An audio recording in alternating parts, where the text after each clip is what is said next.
বলতেছি ননদ ভাবি তো একসাথে হওয়াই হয় না। আমি তো বাইরে কাজে থাকি, তুমি বাড়িতে থাকো, একসাথে খাওয়াই হয় না। তো চলো আজকে দুজন মিলে না এক প্লেটে একসঙ্গে খাবো।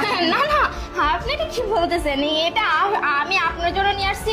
আগে আপনি খেয়ে বলুন কেমন হয়েছে, তারপর আমি না হয় খাই। আসলে বুঝতেই পারতেছেন, নিজে রান্না করছেন, নিজেটা নিজে তো ভালোই বলবো, তাই না?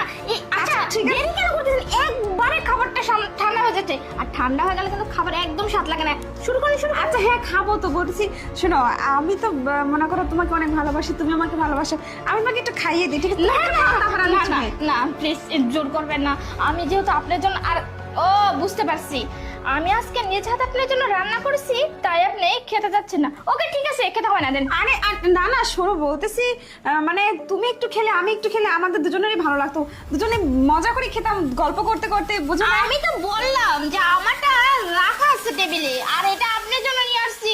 আপনি কেন খেতে চাচ্ছেন না সেটাই বুঝতে পারছি না না আজকে আমরা ননদ ভাবি একসাথে খাবো, এটা আমি মানে মনে মনে ভেবে নিছি। শোনো আমি তোমাকে না না না না না, দেখুন আমি খাইয়ে দিচ্ছি, না আমার খেতে হবে না। না, আরে বুঝেছি তো। হ্যাঁ এই কথাটা একটু আগে নয়ন আমাকে বলে গেছে যে এই খাবারের মধ্যে বিষ আছে।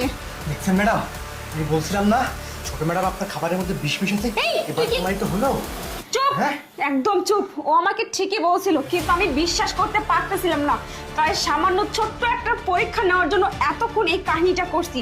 আর সেই পরীক্ষায় তুমি ডাহা ফেল করছো, তুমি বলে দিছো যে তুমি সত্যি খাবারে বিষ মিশাইছো।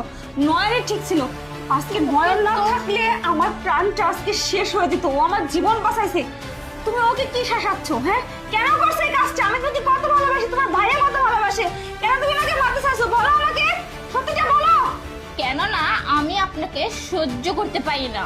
আমি চাই আপনি মারা যান আর এই বাড়ি থেকে বের হয়ে যান। কি এমনি তো আর বের হবেন না, তাই আমি